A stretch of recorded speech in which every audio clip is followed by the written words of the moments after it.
first order of business is the Credentials Report.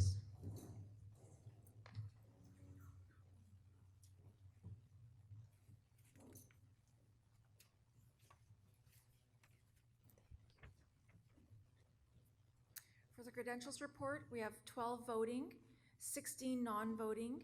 Total attendees are 28. Could I have a motion to approve the Credentials Report?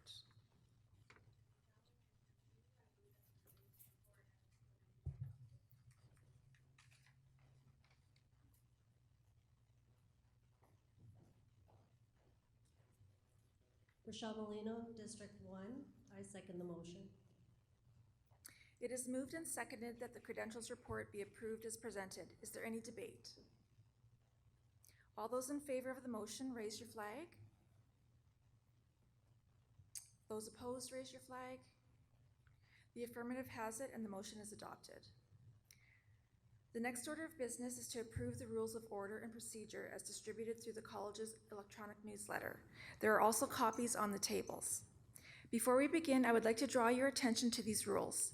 If you would like to speak, I ask that you approach the microphone, and once I have acknowledged you, you may state your name and proceed with your question.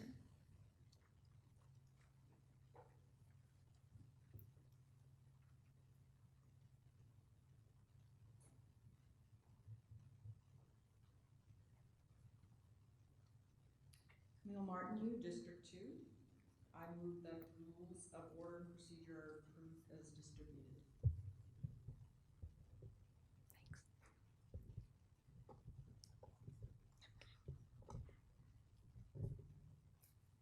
Thanks. Hi there, Fiona Mervyn, District 1. I also second the motion. It is moved and seconded that the rules of order and procedure be approved as distributed. Is there any discussion? All in favor, raise your flag. Those opposed, raise your flag. The affirmative has it, and the rules of order and procedure are approved. I would ask that we follow these rules. An agenda was distributed at the registration desk. Are there any additions or changes to the agenda? Hearing none, the agenda is approved. I would like to introduce the head table: Jennifer Breton, Executive Director; Vera Chernecki, Parliamentarian; Carrie Funk, Deputy Registrar. Carrie will also act as timekeeper for the meeting. Vicki Baring, Executive Operations Coordinator. And Vicki will act as minute keeper, and Pamela Dupuis, External Auditor. I would also like to introduce the current Board of Directors of the College. Please stand when your name is called and remain standing until the entire board has been introduced. District 1, Fiona Mervyn, LPN. District 1, Vita Faustino, LPN. District 2, Joe Williams, LPN, but she cannot be here today. District 2, Camille Martineau, LPN. District 2, Rochelle Molino, LPN. District 2, Christy Cantello, LPN. Public Representatives, Gary McPherson. Cynthia Rimple-Patrick, who could not be here today as well. Sonia Kowalowicz. Thank you for all the work you have done over this past year. You may now be seated.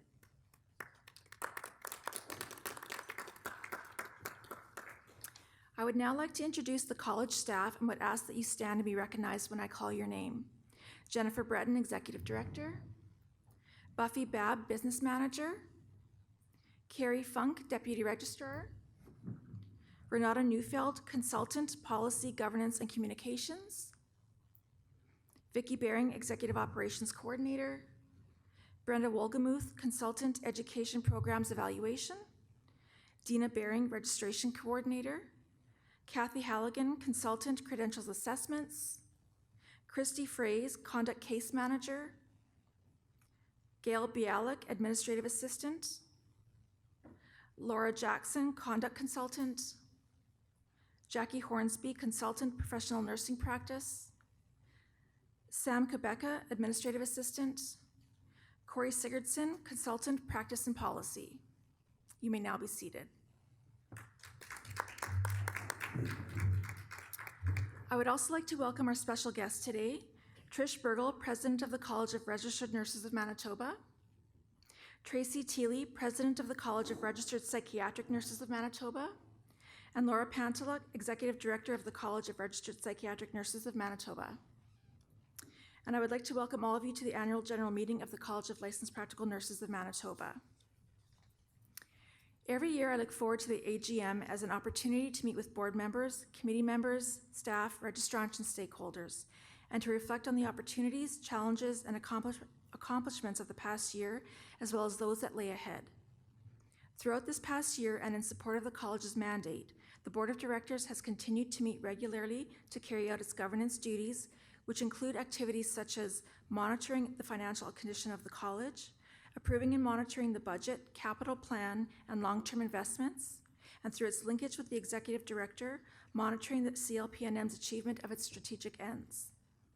The Board also reviewed and approved a number of amendments to Clpnm policies this year, including several that guide the investigation committee in the decisions it makes in response to complaints. During the past year, the Board also adopted the principles of right touch regulation, which is a model of regulation advanced by the Professional Standards Authority in the UK. Right touch regulation is now the framework that the college uses to guide its decision-making processes.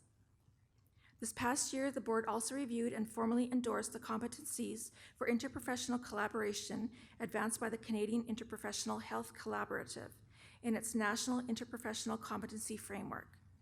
These competencies will inform the practice guidance that the Clpnm develops for its registrants, as well as the Clpnm's own approach to collaborating internally and externally with its own stakeholders.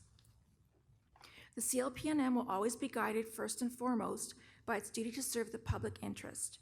However, by adopting these documents, the Board has demonstrated its commitment to regulating the profession within a broader, balanced framework of legislation and principles, and to working with stakeholders in order to provide for regulation that is in the public interest, but which is also proportionate, fair, reasonable, and collaborative. This year, I've been reflecting on how important the LPN community is to the work of the college, and we have seen a number of positive signs of registrant engagement. For example, the Clpnm held an election to fill vacancies on the Board of Directors, which you will hear more about later. This is the direct result of having a greater number of nominees who came forward expressing an interest in being on the board than the number of vacancies available. I think it is a very positive sign of interest amongst LPNs in becoming engaged in the regulation of their profession. The Clpnm will continue to work with our stakeholders, including both the public and our registrants, towards shared goals, and I look forward to being a part of that. The following board members have been appointed to act as scrutineers for the meeting. Please stand when your name is called. Sonia Kowalowicz, head scrutineer, and Gary McPherson. Please ensure that you raise your voting flag when voting and wait until the scrutineers have acknowledged your vote before lowering your flag. Carrie Funk will act as timekeeper. She will raise the yellow card after your 2 minutes are up. After 10 minutes, she will raise the red card to signify that the debate for the question being considered has expired. Those who are eligible to vote must turn their voting flags over to one of the scrutineers at the door before exiting the room. Also, a reminder that if there is voting on a motion on the floor, the doors will be closed and members are not allowed to exit or enter the room at that time. On each table, you will find copies of the 2018 annual report. We will be referring to this for the review of the financial statements later. Jennifer Breton, Executive Director, will now give an update of college activities.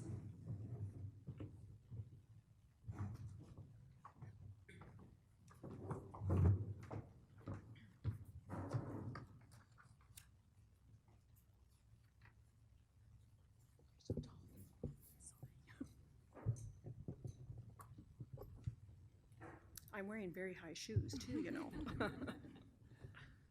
Thank you. So today I'd like to present the 2018 Operations Report for the College of Licensed Practical Nurses of Manitoba. As you know, the college is responsible for governing student practical nurses, graduate practical nurses, and licensed practical nurses. We carry out our activities in accordance with the Licensed Practical Nurses Act, and we're accountable to our moral owners, the public. The Board of Directors conduct college business through the Executive Director and college committees. The Executive Director is responsible for achieving the college's end statements and operationalizing the board's strategic direction. The activities of the college are undertaken by a highly competent interdisciplinary team. I'd like to thank each of you. Your dedication and commitment to the mandate of the college is appreciated. As per the Licensed Practical Nurses Act, our mandate is to conduct our affairs in the best interest of the public. Our core values set the background for all of the work that we do. In 2018, Clpnm operations continued to work towards achieving the 4 strategic priorities established by the board in 2016 and renewed in 2018. Priority 1 relates to developing the profession's capacity to meet the future needs of Manitobans. We work with stakeholders to identify current and future practical nursing workforce requirements. Priority 2 relates to supporting access to quality healthcare by addressing barriers to LPN's full scope of practice. Operations works with stakeholders to enhance the understanding of the current entry-level and full scope competencies of the profession. Priority 3 relates to enhancing effective self-regulation. We work internally and externally to develop strategies that enhance effective practical nursing regulation in the public interest. This includes collaborating with multiple stakeholders locally, nationally, and internationally. Priority 4 relates to strengthening our engagement and collaboration with our stakeholders. The Clpnm collaborates regularly with government, other health regulators, education partners, employers, nurses, students, and members of the public. End statements are derived from the college's functions as outlined in the Act and regulations. In the remaining slides, I'll review specific program areas within the college that help us to meet our ends. The Clpnm maintains an active practicing register for LPNs, a graduate practical nurse register, and a student practical nurse register. At the end of the 2018 registration year, which is November 30th, 3,616 LPNs were registered on the active practicing register. Throughout the year, the Clpnm registered 279 graduate practical nurses and 450 practical nursing students. So we continue to see an upward trend in the number of active practicing LPNs in the province. Although the data represented here only goes back to 2003, the number of LPNs has been increasing slowly but steadily since 1999. On average, there's been approximately a 2% increase per year. If we look at the overall increase from 2003 to 2018, there are now 990 more LPNs in the Manitoba workforce. Although we've seen a slow but steady increase in the number of LPNs registered in Manitoba, we also know that the population of Manitoba is increasing at a similar rate. Using data from CIHI's annual Regulated Nurses Report, we can see that the number of LPNs employed in direct care per 100,000 population has remained fairly flat over the past decade. Manitoba's ratio of LPNs to population remained lower than the Canadian average. In 2017, which is the most recent year for data that we have available to us. The Canadian average was 308 per 100,000, while Manitoba was 232. Manitoba's ratio is also lower than all other jurisdictions except the Northwest Territories at 214 per 100,000 and BC at 213. While most new LPNs are graduates from a Manitoba-based diploma in practical nursing program, we also receive applications for registration from nurses educated outside of Canada. The Credential Assessment process is used to assess the qualifications of internationally educated nurses, IENs, who wish to seek registration as licensed practical nurses in Manitoba. The purpose of the Credential Assessment process is to determine whether these applicants possess the same level of nursing knowledge, skills, and judgment as graduates of Manitoba's practical nursing diploma programs. In 2018, the Clpnm received 41 Credential Assessment applications. The majority, 27, of these applicants were IENs from the Philippines. Looking at the chart on this slide, you will note that the number of new applications received dropped from 2013 to 2015. This was a result of policy and process changes, including the implementation of the National Nursing Assessment Service in late 2014. Although credential assessment applications have decreased since 2013, this has not affected the number of IENs ultimately deemed eligible for LPN registration per year, and that's the blue line on the slide. In fact, this number has increased slightly since 2013, while the number deemed ineligible for registration, the orange line, has declined. The increase in successful applicants since 2013 reflects a more consistent, rigorous process for assessing applications and competencies and the efficacy of Manitoba's Practical Nurse Qualification Recognition Program, which prepares IENs for entry into Manitoba's nursing workforce. The decrease in the number of applicants deemed ineligible for registration may reflect policy changes which were implemented to enhance fairness for IENs. For example, the college does not conduct a credential assessment, which can be a costly process for the applicants if the applicants do not first meet the minimum language proficiency requirements. The endorsement process is used when an LPN registered in another Canadian jurisdiction wishes to become registered in Manitoba. The process supports the objectives of the Labour Mobility Chapter of the Canada Free Trade Agreement. In 2018, the Clpnm received 133 endorsement applications, up from 108 in the previous year.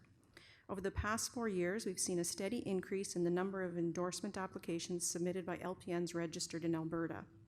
The number of applications received from LPNs registered in Ontario jumped in 2016, as you can see. Ontario practical nurses continue to be the largest group of endorsement applications in 2018. In 2018, 117 endorsement applicants were registered as LPNs in Manitoba, up quite significantly from the 63 who obtained registration in 2017. In 2018, 100 of the 117 endorsement applications who were registered required further education in order to be able to practice to the scope of the Manitoba LPN, and therefore they had conditions applied to their registration. The increase in the number of conditions applied in recent years reflects the increase in the number of applications from Ontario. It's very common for applicants from this jurisdiction to require education in physical health assessment and/or IV therapy in order to achieve the minimal entry-level practice competencies expected of a Manitoba LPN. This past year, we continue to note the same trend we've been watching in recent years. The LPN workforce is getting younger overall. A decade ago, 61% of the LPN population was under age 50. In 2017, 65% of the LPN population was under age 50, and in 2018, 70% of the LPN population was under age 50. In 2018, 233 LPNs left the Clpnm active practicing register. This is the largest number of LPNs the profession has lost in recent years. We know that LPNs who choose to leave the profession in Manitoba do so for a variety of reasons. Some retire, others complete additional education and go on to become registered in another health profession, and many others choose to move on to different jurisdictions. In 2018, 52% of those who left the register were not yet of retirement age. Now this slide takes a closer look at the LPNs who left the register in 2018. When we break the group down based on the jurisdiction where they received their original nursing education, we can see that those originally educated outside of Manitoba, orange and blue, spent far fewer years, 11 and 6 years respectively, registered with the Clpnm than their Manitoba educated colleagues in teal, who averaged 24 years on the register. Although this chart represents only 1 year of data, it does present us with an interesting question. Do LPNs originating from other jurisdictions stay in the profession as long as those educated here in Manitoba? It's something we hope to begin tracking more regularly, as this data could have implications for workforce planning strategies. This slide digs deeper into the data on those who left the register in 2018. It's evident from this chart that those who completed their original nursing education outside of Manitoba, either in another country, the orange bars, or another Canadian jurisdiction, the teal bars, are more likely than those originally from Manitoba, that's the blue bars, to give up their registration when they are younger than the average age of retirement. These LPNs may move on to another jurisdiction or may take additional education in order to become registered in another nursing profession. When LPNs give up their registration with the Clpnm, they don't always provide us with reasons. However, looking at the requests we receive from other regulatory bodies for verifications of registration, that can provide a bit of insight into where LPNs go when they leave the Clpnm register. Verifications of registration are requested when a current or former registrant is seeking licensure with an LPN regulator in another province or with another health profession. Verifications are not a precise indicator of what people do after they leave us, but they do provide us with some useful context. In 2018, Clpnm received 181 requests for verification of registration from 155 separate individuals. Of the 181 verifications requested, 31% were sent to the College of Registered Nurses of Manitoba, that's the blue bars. 55% were sent to nursing regulators in other Canadian jurisdictions, that's the teal bars, and 14% were sent to nursing regulators outside of Canada. The number of individuals requesting verifications of registration has increased over the past 2 years from 120 in 2016, 141 in 2017, and 155 in 2018. This increase appears to be mainly associated with LPNs seeking registration in other Canadian jurisdictions. Before being eligible to enter the profession, graduates must successfully write the Canadian Practical Nurse Registration Exam. The Clpnm is responsible for overseeing all activities related to the CPNRE in Manitoba. We also work closely with our Canadian counterparts to develop the blueprint for the exam. As you can see from this slide, candidates from Manitoba, that's the blue bars, tend to do well on the examination. The Manitoba candidates who are also internationally educated nurses also continue to perform well on the CPNRE. Exam pass results for Manitoba IENs are likely the reflection of Manitoba's Clinical Competence Assessment and the Practical Nurse Qualification Recognition Bridging Program. In 2018, Clpnm's mandatory suitability check program was launched after a successful pilot the year before. Each year, approximately 20% of Manitoba's licensed practical nurses are asked to submit updated criminal record checks, as well as child and adult abuse registry checks. The Clpnm refers to these 3 checks collectively as suitability checks because they help us determine if registrants are suitable for ongoing practice as members of the profession. In 2018, 700 LPNs were selected for this process. As of December 1st, 2018, 4 LPNs had yet to submit their suitability checks and therefore were not eligible for renewal of registration. None of the individuals selected for suitability checks in 2018 were found to have an adult or child abuse registry record. However, the process identified 9 LPNs who did have a positive criminal record or charge. Based on the initial results of the suitability checks, all 9 LPNs were directed to undergo a registration assessment. 2 LPNs did not participate in the process as directed, and as a result were not eligible to renew their registration for 2019. Based on the outcomes of the remaining 7 registration assessments, 4 LPNs were referred to the Clpnm's Board of Directors. Under Section 14.2 of the Licensed Practical Nurses Act, the board's role includes considering whether it's in the public interest for an LPN with a criminal record to remain authorized to practice the profession. In these 4 cases, the offenses occurred many years ago, and each of the LPNs had taken positive steps to rehabilitate and address their prior behaviors. Ultimately, the board determined that the LPN's prior conduct did not pose a risk to the public today, and each of the 4 LPNs was authorized to continue practicing in the profession. The results of the remaining 3 registration assessments were reviewed by the Executive Director, and for similar reasons, the Executive Director determined that the LPN's prior conduct did not pose a risk to the public today. All 7 LPNs were formally cautioned. They were also directed to take remedial jurisprudence education and required to pay unauthorized practice penalties. All 7 were ultimately authorized to renew their registration for 2019. So based on the data, it's clear that the vast majority of LPNs are ethical practitioners and are honest in their self-disclosures to the Clpnm. The program evaluation area is dedicated to the evaluation of practical nursing education and provides instrumental support to the Education Approval Committee. This is a legislated committee and is responsible for evaluating practical nursing education programs against the standards of education.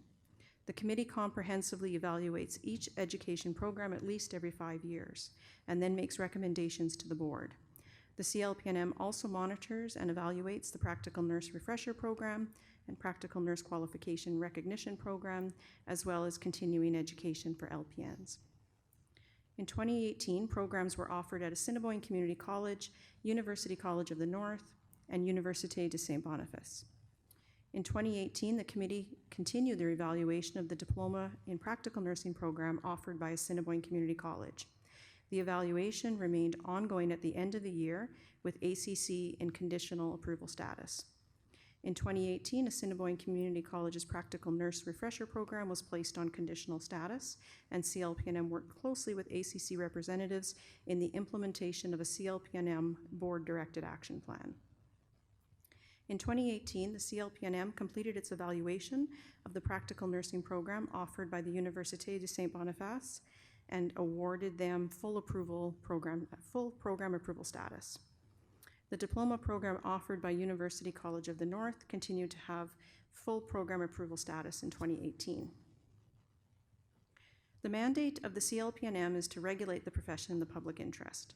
The Act requires the Executive Director to refer complaints regarding registrants and former registrants to the CLPNM's Investigation Committee. The committee may attempt to resolve the complaint informally or refer it on to the Discipline Committee.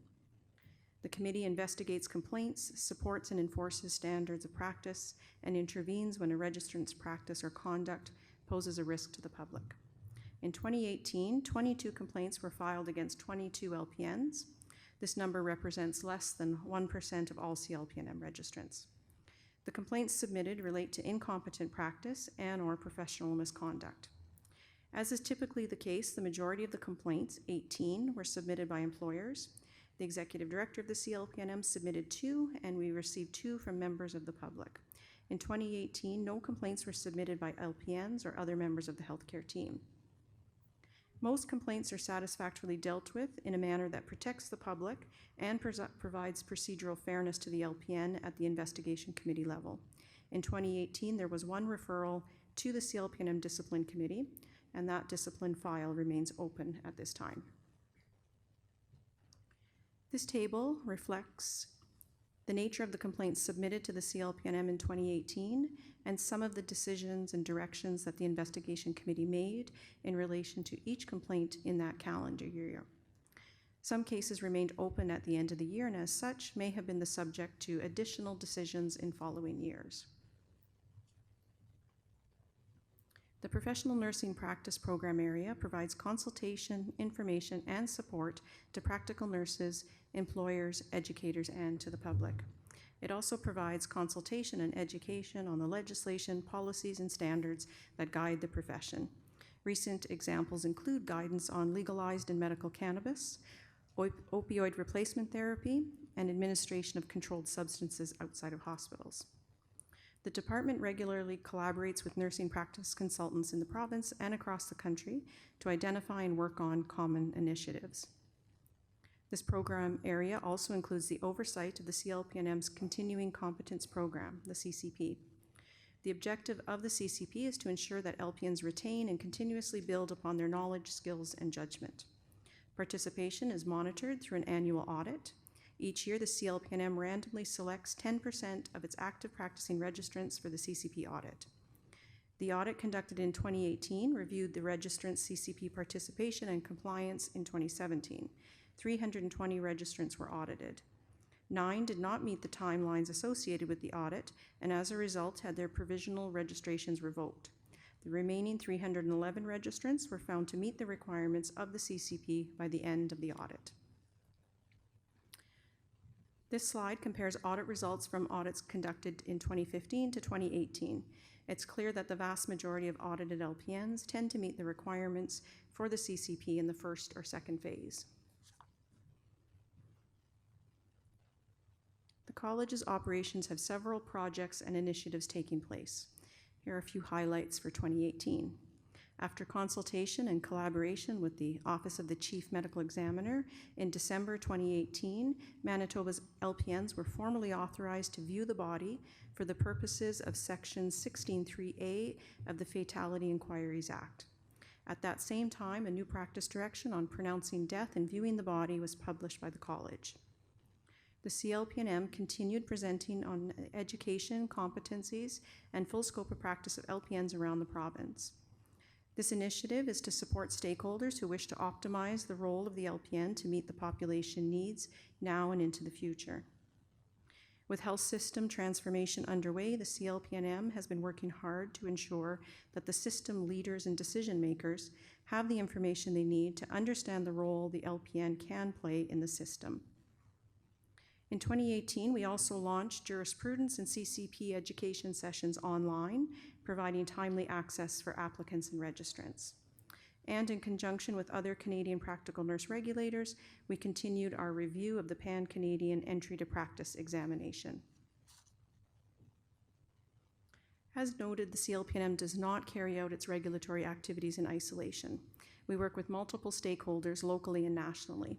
The CLPNM's participation in the Canadian Council of Practical Nurse Regulators provides an opportunity to advance harmonization across Canadian jurisdictions and to share information and approaches specific to practical nursing regulation in Canada. In 2018, CCPNR worked on national entry-level competencies and transitioning to a new registration exam in 2022. The Canadian Nurse Regulators Collaborative allows LPN, RPN, and RN regulators to undertake activities that are relevant to the regulation of all nurses. Consistent language proficiency benchmarks across nursing is one example of the work the collaborative undertakes. The CLPNM's membership in the National Council State Boards of Nursing provides a forum for learning about and contributing to best practices in nursing regulation across North America and the world.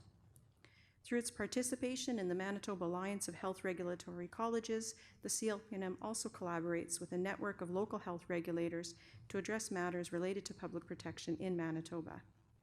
We also continued our joint NNAS work with nursing regulators across Canada. The CLPNM works closely with its partners in provincial nursing regulation, the College of Registered Nurses of Manitoba and the College of Registered Psychiatric Nurses of Manitoba. Together, the three colleges are collaborating to provide consistent guidance for nurses and employers on professional practice matters common to all nursing professions, to achieve consistency where possible, to approaches in implementing the RHPA, the Regulated Health Professions Act.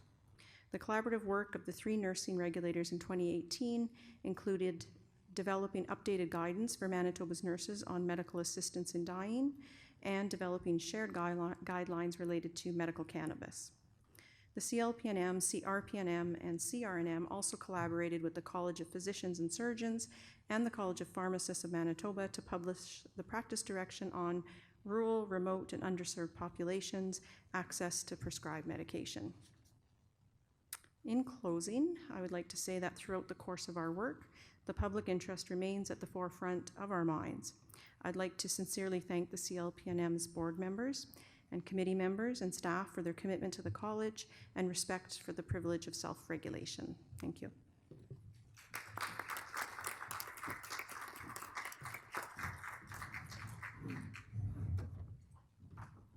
Thank you, Jennifer.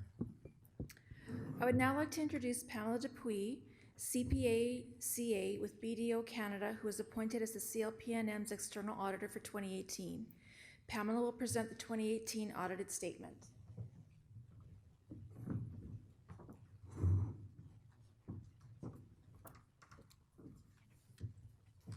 Thank you very much. My name is Pamela Dupuis. I'm a partner with BDO Canada, and we've been appointed the auditor for the College of Licensed Practical Nurses of Manitoba for the year ended December 31, 2018.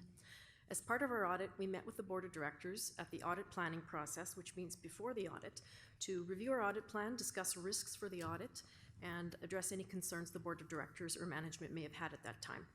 We proceeded to perform the audit, and at the conclusion of the audit, we delivered our audit findings report as well as the draft financial statements at our meeting with the Board of Directors.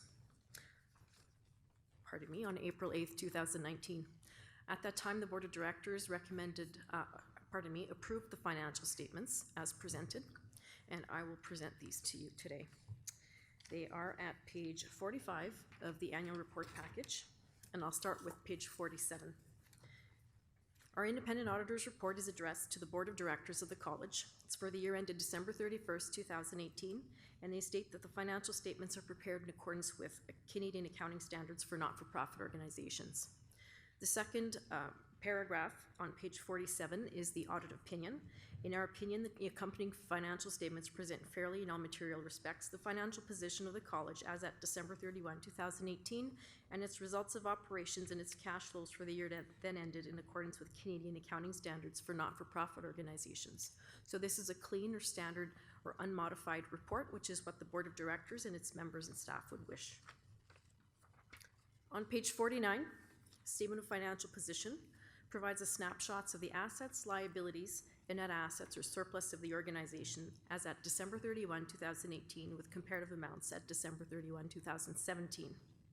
Total assets at December 31, 2018, $3,470,000, previous year $3,261,000. That includes total current assets of $1,501,000, which includes cash in bank of $1,442,000. Investments are presented at fair value, $1,334,000 compared to previous year $1,341,000. Capital and intangible assets are presented at cost or historical cost less amortization, $634,000, previous year $636,000. It is not presented at fair value. Total liabilities, $1,496,000, previous year $1,417,000. That includes accounts payable and accrued liabilities of $235,000. So anything that might be salaries payable, vacation payable, trade payables are included in this figure, as well as deferred revenue, $1,261,000. As you're aware, the fees are due before the end of December. Therefore, any fees that are collected before the end of December for the next fiscal year, which is 2019, are presented as deferred revenue at December 31, 2018. Net assets, surplus of the organization, has two components. The first is the amount that's invested in the capital and intangible assets. So that's the amount of surplus that's already been spent, and it's equivalent to the capital and intangible assets presented in the assets section of your financial statements. And then your net assets, the unrestricted or actual surplus of the entity, $1,340,000, previous year $1,207,000. On page 50, Statement of Operations presents the revenue and expenses for the year. Again, as I mentioned, registration fees are recognized as revenue in the year of registration, not the year that the cash is collected. Total revenue, $1,692,000, previous year $1,646,000. That includes registration fees of $1,422,000, program income of $188,000, administrative income $61,000, and investment income of $20,000. Expenses, total expenses for the year, $1,532,000, previous year $1,398,000. The most significant component is personnel, which is salaries and benefits, $1,004,000, previous year $936,000. The excess of revenue over expenses for the year, $160,000, previous year $247,000, and that's before amortization of capital assets, which is about $30,000 this year, previous year $33,000. Therefore, the total excess of revenue over expenses for the year, $129,000, previous year $214,000. The remainder of the financial statements include the statement of changes in net assets, statement of cash flows, as well as notes to the financial statements, which provide more information on the figures presented in the financial statements I presented.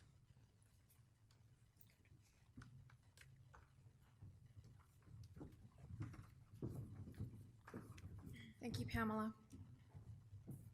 Are there any questions on the audited financial statements or on Pamela's report? Is there a motion to adopt the auditor's report? Michelle Molino, District 2. I move to approve the auditor's report as printed.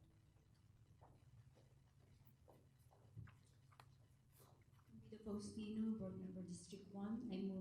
I second the motion. It is moved and seconded that the auditor's report be approved as printed. Is there any discussion on this motion? I will call for the vote. The question is on approving the auditor's report as printed. All in favor, raise your voting flag. Those opposed, raise your voting flag. The affirmative has it, and the auditor's report is approved as printed. Thank you again. In the past year, the bylaws of the CLPNM were reviewed and changes have been proposed to the following articles. The first bylaw change is to Article 3.1 D4 regarding licensed practical nurses.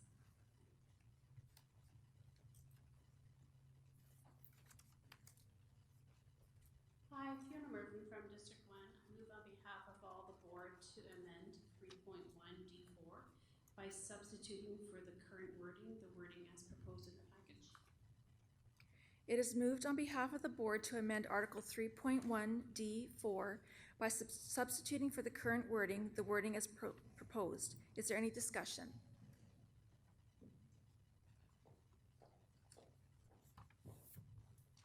Rochelle Molino, District 2. I want to speak in support of the amendments to Article 3.1 D4. The CLPNM exists to serve and protect the public interest. Offenses that relate to a registrant's suitability for practice must therefore be assessed by the CLPNM. The change will help clarify the bylaws and help registrants understand the offenses that must be reported so that the CLPNM can assess the impact to public protection. The question is on the motion to substitute the proposed wording for the current wording in Article 3.1 D4. Those in favor, raise your voting flag. Those opposed, raise your voting flag. The affirmative has it, and the bylaw change in Article 3.1 D4 is adopted. The next proposed bylaw change is to Article 3.2 C4 regarding graduate practical nurses.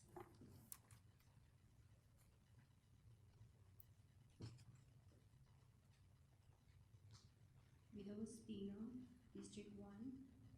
I move that on behalf of the board to amend Article 3.2 C4 by substituting for the current wording, the wording as proposed. It is moved on behalf of the board to amend Article 3.2 C4 by substituting for the current wording, the wording as proposed. Is there any discussion?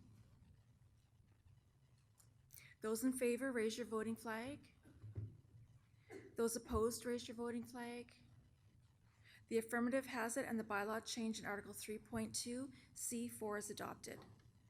The next proposed bylaw change is to Article 3.3 D4 regarding student practical nurses. Christy Cantello, District 2. I move on behalf of the board to amend Article 3.3 D4 by substituting for the current wording, the wording as proposed. It is moved on behalf of the board to amend Article 3.3 D4 by substituting for the current wording, the wording as proposed. Is there any discussion? The question is on the motion to substitute the proposed wording for the current wording in Article 3.3 D4. Those in favor, raise your voting flag. Those opposed, raise your voting flag. The affirmative has it, and the bylaw change in Article 3.3 D4 is adopted. The next proposed change is to Article 4, Board of Directors, 4.2, Composition A, 1, and B.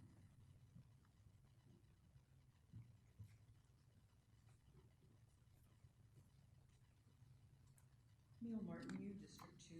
I move on behalf of the board to amend Article 4.2A, 1, and B by striking out two of whom will be elected from District 1 and 4 of whom will be elected from District 2 in A, and striking out in B, elected, before the word licensed.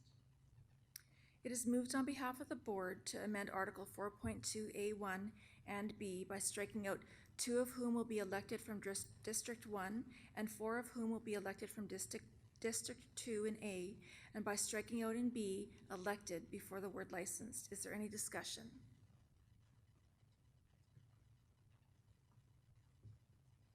Hi, Fiona Murphy, District 1. I want to speak in support of the changes to 4.2.A1 and note that the number of LPNs on the board will not be affected by this change. This change is needed for consistency with other changes to these bylaws, which are also being proposed.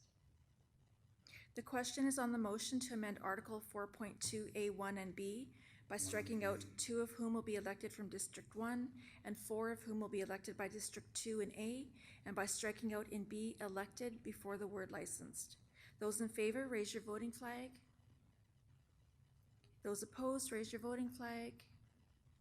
The affirmative has it, and the bylaw change in Article 4.2, A1 and B is adopted. The next proposed bylaw change is 4.5, elected director eligibility requirements.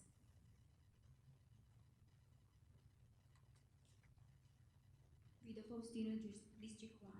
I move on behalf of the board to amend Article 4.5 in the title by striking out elected director and adding after requirements for members of the college. It is moved on behalf of the board to amend Article 4.5 by striking out elected director and adding after requirements for members of the college. Is there any discussion? The question is on the motion to strike out elected director and add after requirements for members of the college. Those in favor, raise your voting flag. Those opposed, raise your voting flag. The affirmative has it, and the bylaw change in Article 4.5 is adopted. The next bylaw proposal is in Article 4.5B. Christy Cantella, District 2. I move on behalf of the board to amend Article 4.5 by striking out Article 4.5B. It is moved to amend by striking out Article 4.5B. Is there any discussion? The question is on the motion to strike out Article 4.5B. Those in favor, raise your voting flag. Those opposed, raise your voting flag. The affirmative has it, and the bylaw change in Article 4.5B is adopted. The rest of the article will be renumbered.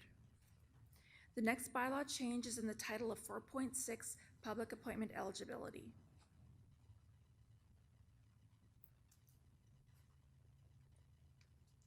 Hi, Fiona Mervyn, District 1. I move on behalf of the board to amend the title of Article 4.6 by striking out public appointment and adding requirements for public representatives after eligibility.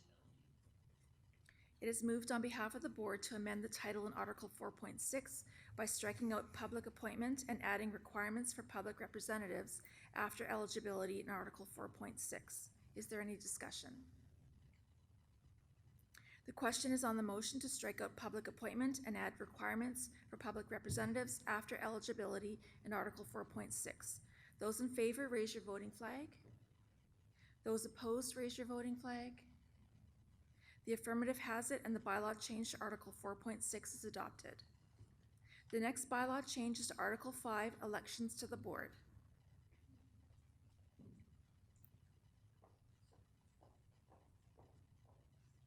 Rochelle Molino, District 2. I move on behalf of the board to amend Article 5.1 by striking out Article 5.1, Electoral Districts A and B. It is moved on behalf of the board to amend Article 5.1 by striking out Article 5.1, Electoral Districts A and B. Is there any discussion?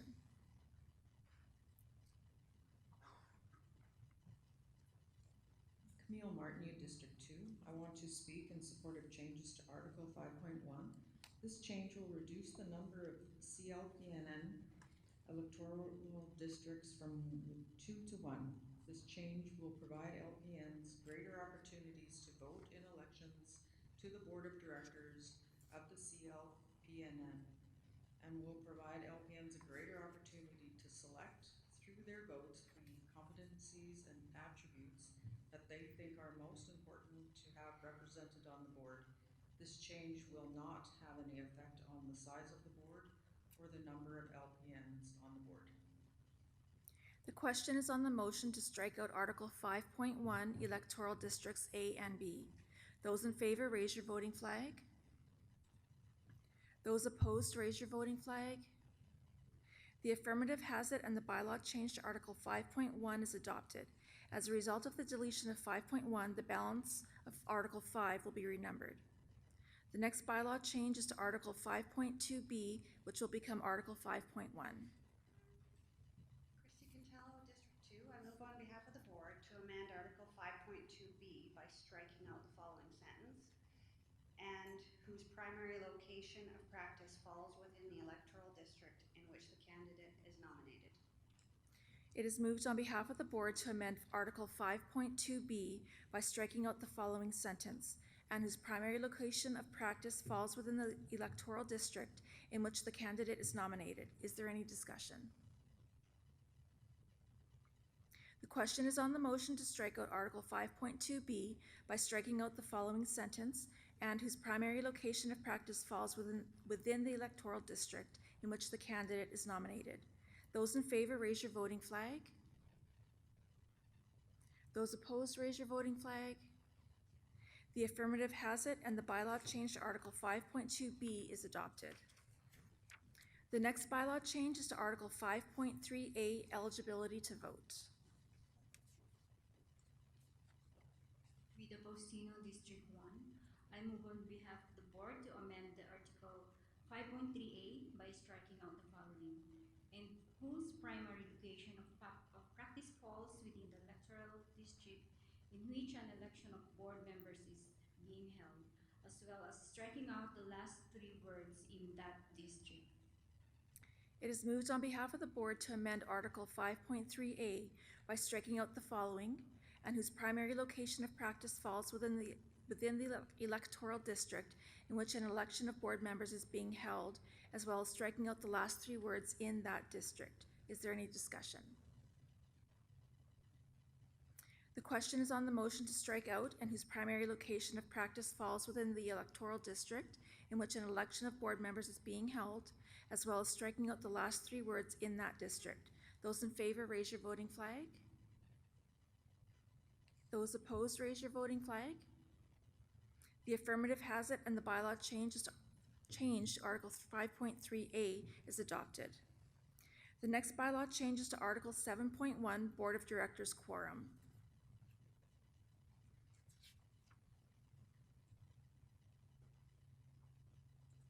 Christy Catello, District 2. I want to speak in support of changes to 7.1. I note that this change will continue to require that at least one LPN board member is present for all decisions of the board, and that the change will bring CLPNM bylaws closer in line with the definition of quorum that the CLPNM will be required to adopt as it transitions into different legislation, the RHPA.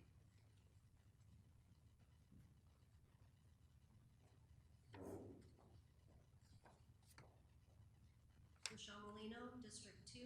I move on behalf of the board to amend Article 7.1 by striking out 2 and inserting 1, and striking out R and inserting is. The question on the motion to amend 7.1 by striking out 2 and inserting 1, and striking out R and inserting is. Those in favor, raise your voting flag. Those opposed, raise your voting flag.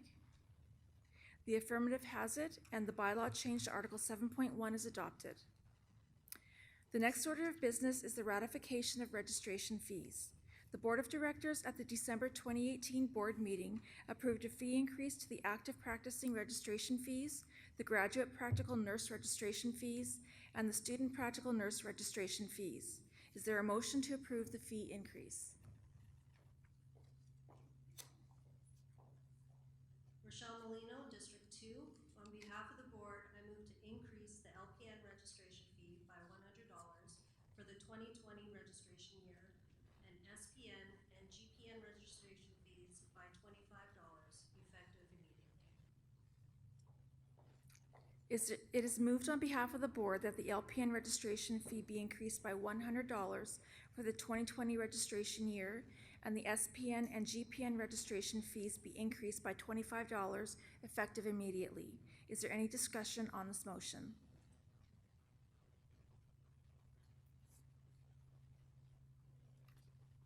Camille Martin, District 2. I would like to speak in support of the proposed fees. The province has granted practical nurses the privilege to self-regulate. Along with this privilege comes the responsibility to cover the costs associated with regulating the profession. Ensuring that the organization has the resources it needs to meet its responsibilities is an important part of good governance.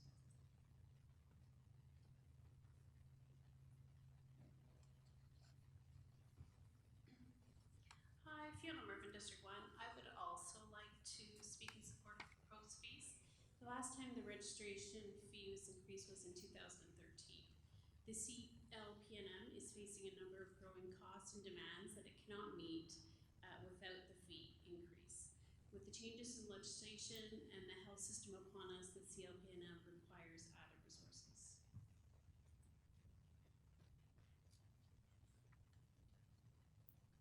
Christy Cantello, District 2. I too would like to speak in support of the proposed fees. Manitoba is known across Canada as having the broadest LPN scope of practice. Because of this scope, LPNs in Manitoba have the opportunity to contribute to the health of Manitobans in ways that LPNs in other jurisdictions do not. This is the result, in large part, of the work that the CLPNM carries out with educators and leaders within the broader health system. The CLPNM needs the capacity to continue to do this important work. The question is on the motion that the LPN registration fee be increased by $100 for the 2020 registration year, and both the SPN and GPN registration fees be increased by $25 effective immediately. All those in favor, raise your voting flag.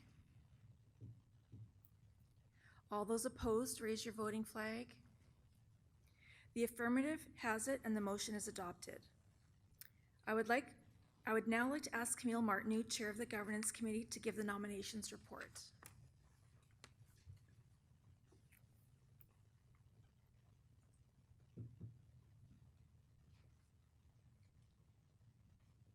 Elections were due to be held in both districts this year. There was one vacancy in District 1, which covers the area within the Winnipeg city limits, and 2 vacancies in District 2, which covers the area of the province outside of Winnipeg city limits. I will now read the teller's report. In District 1, Fiona Mervyn, LPN, elected. District 2, Christy Cantello, LPN, elected.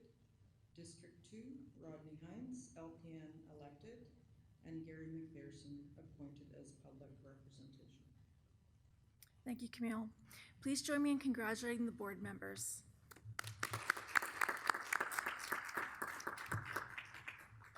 I would now like to present the 2019-2020 Board of Directors of the college. Please stand to be recognized. Vita Faustino, LPN. Fiona Mervyn, LPN. Rodney Hines, LPN. Christy Cantello, LPN. Joe Williams, LPN. Rochelle Molino, LPN. Sonia Kowalowicz, Public Representative. Gary McPherson, Public Representative. Cynthia Rempel-Patrick, Public Representative.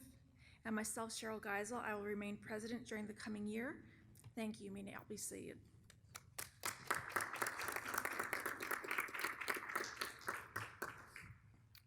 The next agenda item is the open forum. This is a time for registrants or anyone present to ask questions or comment on issues related to the college. We are allowing 15 minutes in total for open forum.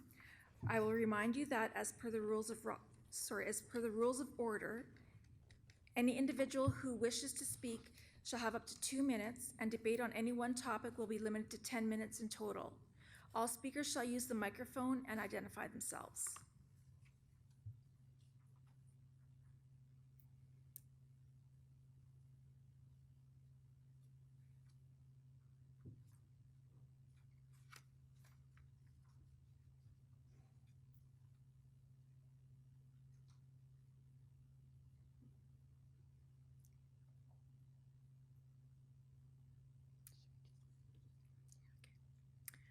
All right, I would like to thank all of you who are in attendance today. Thank you to all the college staff who assisted in organizing the AGM. Thank you to the Board of Directors for the work you've done this past year. It's been an honor serving alongside you. I would ask that you drop off your voting flags at the door on your way out. There being no further business, I declare the 73rd Annual General Meeting adjourned.